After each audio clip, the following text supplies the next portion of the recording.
Naawa po ako sa magamang ito mga kalingap. Nadaanan ko ito habang ako'y bumiyahe papuntang Kamsor. Malungkot at tila ba malalim ang iniisip. Nang aking tinanong mga kalingap, ito po ang aking nalaman. Ang kanyang bunsong anak na lalaki ay masakit po pala ng epilepsy. Sa murang edad, bigla na lang po itong natutumba at nawawala ng malay. Habang pinagmamasdan ko po sila, agaw pansin sa akin ang kanilang bahay. Sira-sira na. Halos butas-butas na pong dinding at bubong. Nakakalungkot mga kalingap. Dahil nung aking tanungin kung nasan po ang kanyang asawa, ito po pala isang PWD na ngayon po ay nag-aalaga rin ng baboy. Bilang isang katulong mga kalingap. Mga kalingap, panoorin po natin ang kabuuang kwento ko pong ito sa pamilya ng aking na-vlog.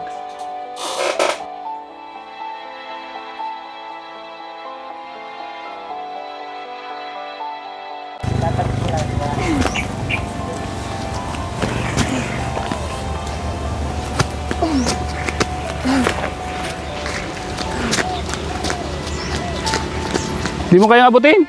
Ha? Ako nang kukuha para sa'yo. Wait lang. Ikuha na kita ha. Oh. Yun. Habang pinagmamasdan ko po si tatay na nagbubunot ng nyog, ito po pala ay bibinta niya para makabili ng bigas, mga kalingap. Habang nakatingin yung dalawang anak niyang maliit. Sa edad na 65, ito yung ginagawa ni tatay para may pakain sa kanyang pamilya.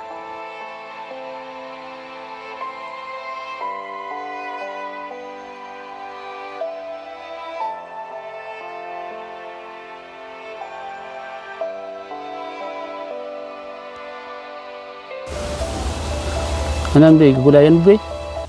Hindi po. Ha? Dalag po sa gulay. Ano yan? Ang dami bagang bunga, ano? Apo. Nasaan yung kapatid mo?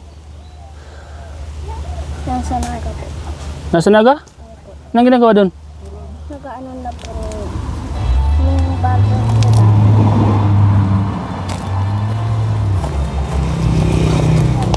Daming sili mga kalinga po. Tama.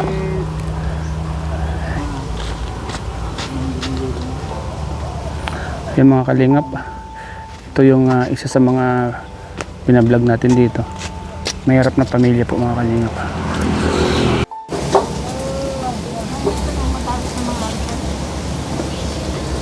Anong gagawin mo dyan? Lalabahan? Kalingap po. Yan po mga kalingap, paglalabas si Jacqueline. Maglalabas si Jacqueline mga kalingap.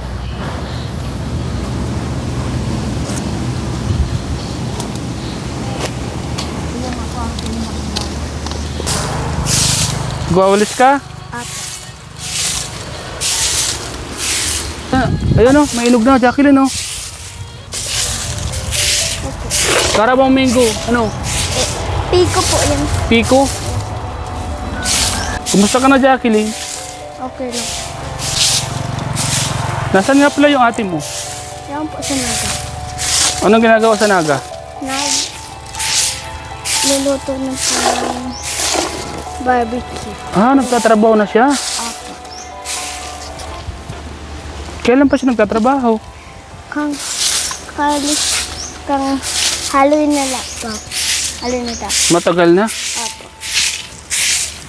Magkano naman yung kita niya doon, yung isang araw niya? 150 po.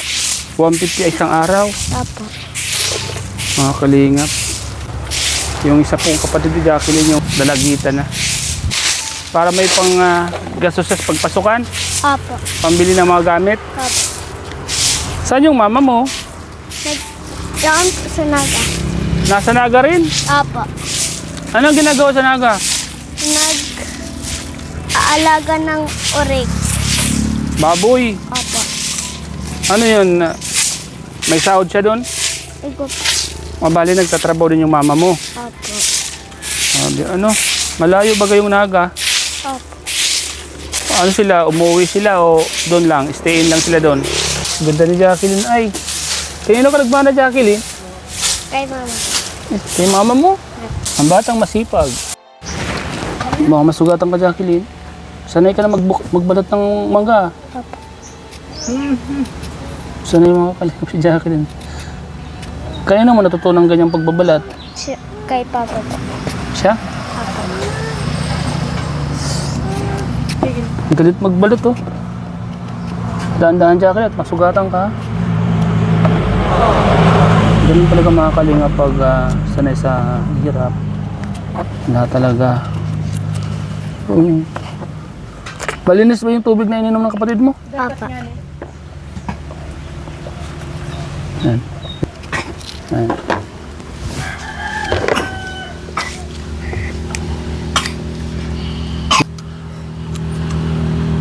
Sweet naman ni Jacqueline na binigyan ng kapatid. Nag-vlog mo pa. Kainin mo. Tay, yan ba yung anak mo may sakit na epilepsy? Oo, ito. Tapos nakakatakot ito pag yung sinusumpong, bigla na lang sinabagsak. Tapos kagabi, 2 beses ng kumbulsyon. Kagabi. May lagnat? Takot ako. Walang lagnat. Ano siya tumitigas yung katawan. Tapos? Ang tagal niyang mahimasmasan. Ang tagal. Anong ginawa mo? Ginawa ko, pinatagilid ko lang si Gayaan. Pinatagilid ko lang siya. Pero ang tagal. 2 beses kagabi. Bakit kaya ganun siya, Tay? Takot ako, hindi ko alam, baka ang lahi nung asawa ko, may lahi yung asawa kong ganun. Ilang beses na po yung nangyari yan sa kanya, sa anak mo ganun? Inaatake siya? Halos kalahating taon ng mag-isang taon ng ganyan ang niya. Sa isang linggo, mga ilang beses siyang atakihin? Sa isang linggo, sa isang araw, halos siya, kung minsan mga 10 beses nalog mo, pero ngayon na medyo na siya, medyo siguro, mga sa isang araw, 2 beses. Pero halos araw-araw siya. Ngayon po, inatake siya ngayon? Ngayon, kahapon, isa lang. Ngayon, hindi pa siya inatake. Pero kagabi, 2 beses, 2 beses yung tumigas yung katawan na ang tagal makahinga. Tuwing inatake po siya, ano po yung ginagawa niyo? Pinapatagilid ko lang siya. Pinapatagilid niya siya. Oo. Tapos nahimas-mas na. Nahimas-mas niya. Pero takot ako dahil ang tagal. Baka ako hindi na humihinga. Minsan dinidinig ko yung yung ilong niya kung humihinga pa. Nasasaulian naman. Pero matagal, nakakatakot. Pina-check niyo po yan sa doktor? Pina-check ko na ito sa doktor, tapos yung CT scan ito. Kumusta naman? Hindi naman nabasa ng doktor. Hindi na ba nabasa ng mga nurse, hindi raw sila marunong magbasa ng CT scan. Doktor daw ang magbabasa nun. Ay, discharge kami, hindi naman nabasa ng doktor. Bakit daw? Hindi dumating. Yung doktor? Oo, hindi dumating. Hindi kayo bumalik? Bumalik kami, nagpa-check up uli. Tapos, minasdan lang yung bata kung okay nang maglakad, kung okay na siya, okay na. Iyon, pinauwi na kami. Walang sinabi sa inyo na ganito, uminom ka ng gamot, may binigay naman? May pinabibili sa amin yung sa convulsion. Nakabili naman kami 1 beses lang. Yun lang, nabili lang. Bakit isang beses lang? Kasi halos wala naman kami wala nang pera? Malaking maibili ng kwan. Dahil 950 yung isang kwan, yung isang buting karagayan lang. Ilang laman nun? Siguro ewan kung ilang ml lang yun. Ilang tumagal din po sa kanya? Tumagal sa kanya, 1 linggo lang yata ang pinainom ko yun. Araw-araw po yun? Oo, araw-araw. Kahit na, patimil ano? Pero hindi naman nawala yung sakit niya. Ganun Hindi pa rin. naman, Kailangan po talaga ako niyan, maintenance. Maintenance daw yata. Dapat yung gamot niya, dapat po yun, tuloy-tuloy. Tuloy-tuloy. Walang paltos po yun. Sa ngayon po, ano po yung hanap buhay niyo tayo? Ay, na lang, ang hanap buhay ko ngayon, kung may nakikibagage ng palay, kung kaya ko pang mabagage, nabagage ako. Pag hindi ko kaya, pag mabibigat yung mga hinahakot, hindi na ako dahil hindi ko kaya. Yung asawa niyo po yun, ano? Yung asawa ko may trabaho ngayon sa Naga. Hindi ko naman alam kung magkano yung kanya dahil disability ba naman yun. DPWD po yung asawa mo, ano? Oo. Ano po yung trabaho niya sa Naga? Ano lang, katulong lang siya pag, pag paglinis ng bahay yata, paglinis ng babuyan, gano'n. Paglinis sa bahay, pagluto-luto, gano'n. Utos-utusan siya. Paano po yan? Sa, di ba, pag inaatake siya, saan mo siya nilalapag? Dito lang. Dito lang siya. Ano po, bahay nila mga kalinga po. Dito dyan lang, kung saan kami nakahiga, doon lang siya.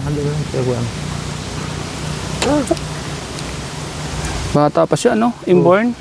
Mula nung panganak niya, ganun na siya. Inaatake na siya. Inaatake siya.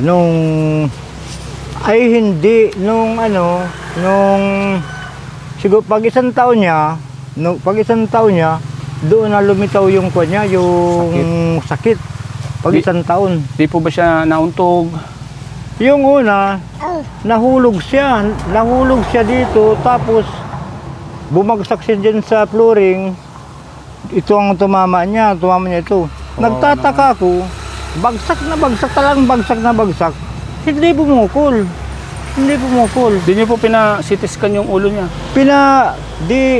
Dinala ko sa sanitarium. Tapos, sinidiscan siya. Yun na nga, hindi nabasa yung kung ano ang resulta ng nung CT scan. Dapat po talaga yung gamot niya, yung binigay ng doktor, dapat ma-maintenance po yun, ano? Yun ang kwan. Dapat po yun na, yun yung isa sa mga kailangan niya po, ano? Oo, yun ang mga... Sana may mga magbigay sa inyo po kasi wala naman po kayong trabaho, no? Hindi nyo po kayang sustentuhan pa nung gamot niya.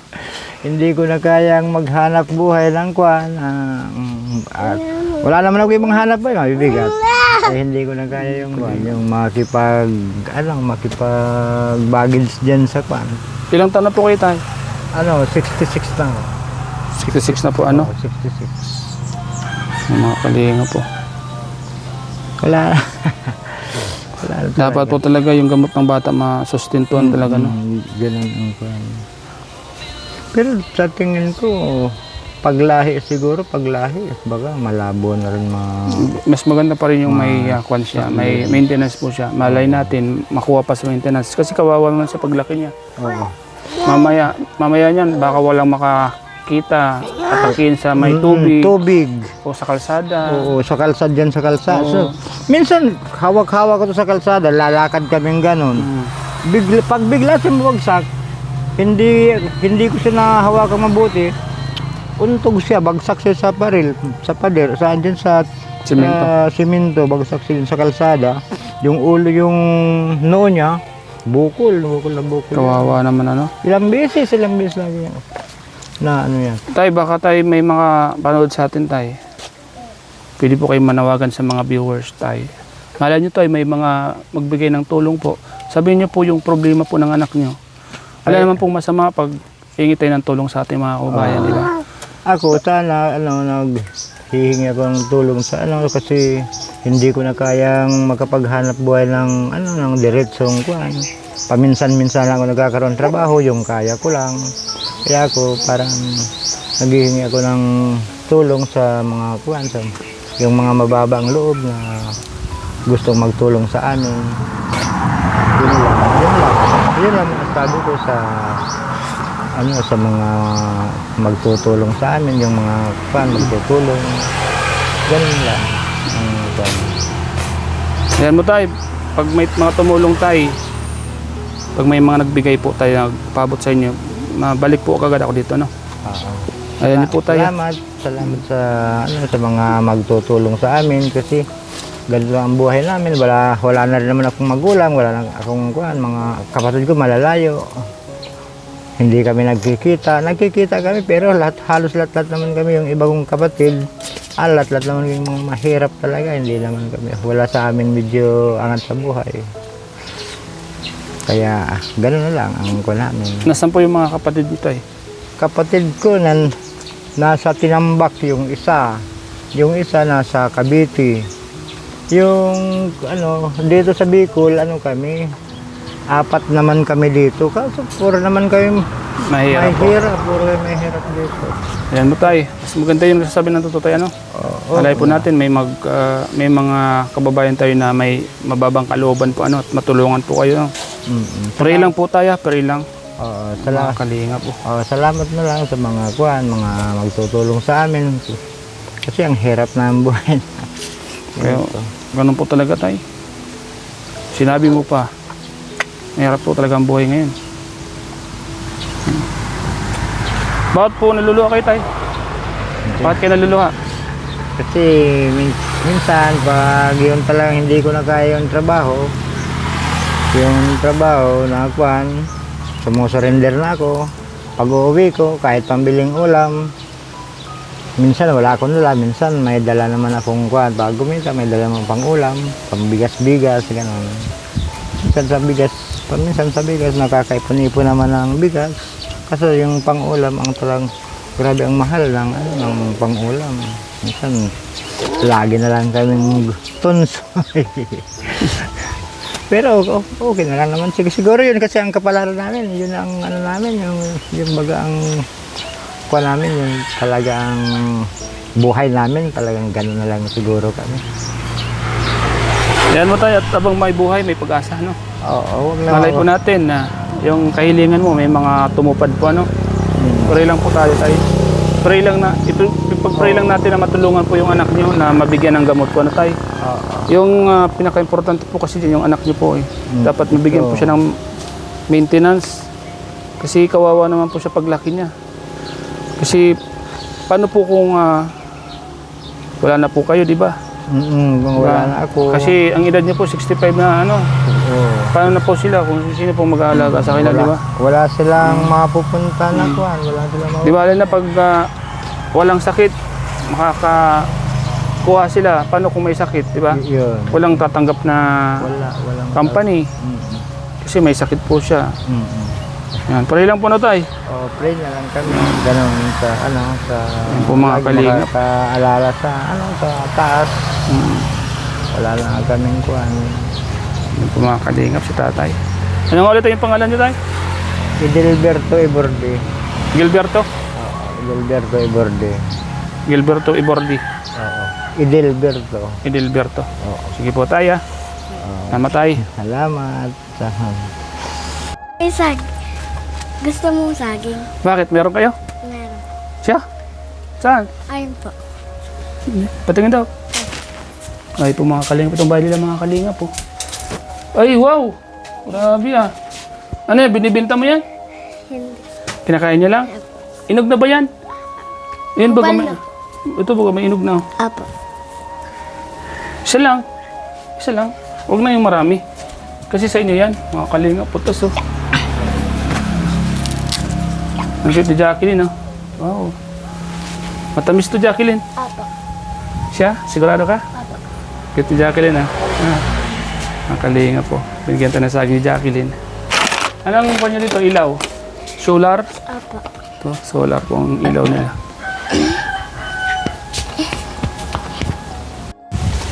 Okay. Maray ko ta. Dugo mo. Ano pa tayo? Mabuti ngayong araw hindi istirahan ang Ano to? Ginagamit mo pa to? Hindi po. Makalawang na to. Tago mo na to. Baka magkasakit ka nito.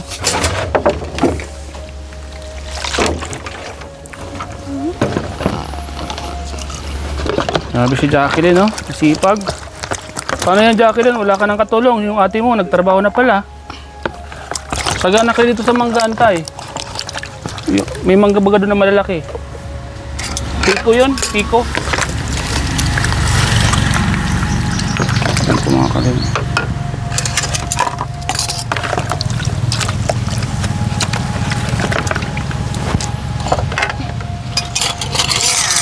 Paano yan tay? Kaya na lang yun nandito tayo sa gabi tayo, ano? Ikaw na lang nag-aalaga sa dalawa mong anak. Kaming tatlo lang magkasama. Kaya ang pintuan niya tayo, yero. Minsan hindi namin pinipinto kasi ang init eh. Sinasinta namin siya kasi ang init eh. Open lang po yan. Pagkibinta na lang. Open lang namin. Delikado sa gabi. Sasarado nyo tayo kahit mainit tayo. Kasi ano po kung tulog po kayo at nakabukas po yan, hindi natin alam yung mga taong alangang bitoka. Minsan nga nung yung nakaraang taon, Oo. ay pumasok na lasing yata yun kung paano. Di ba? Iniispatan ako. Ang akala ko, yung asawa ko, si Agong yung asawa ko ang lumabas. Tapos nandyan lang siya. Iniispatan sa mukha. Yung pala, hindi naman pala yung asawa ko. Lasing pala. O, anong ginawa mo? Ang ginawa ko, kumuha ko ng itak. Tapos, lumabas siya. Palabas. Oo. Tapos, sinundan ko, papunta na. Tapos, nung bumalik siya, tingnan ko, may dala na akong itak. Tatagain ko talaga eh. Tapos, nung nakuhan ko yung mukha, parang yung kaibigan ko. Tapos, yung pala lasing, naliligaw na siya, nawawala na siya sa sarili, yung naliligaw na siya. Siguro naliligaw siya, doon siya pumasok sa inyo. Hanggang pintuan lang naman, pero iniispatan niya ako. Kaya ako nagalit. Sabi ko, Kaya yun po yung sinasabi ko sa inyo tayo, ano? Ano? Kaya lalo may mga anak ang babae, baga. Ito, lalo itong anak mo. Maganda-ganda rin pa yung anak mo. Sipag pati si Jacqueline. Ayan mga kalinga po. Tayo, pambili niyo ng bigas tayo. Bigay kay Jacqueline. Ah. Salamat. Pambili niyang ulam at bigas. Ayan. Mga kalinga po. Tas po, tas yung kanilang bintana, walang bintana.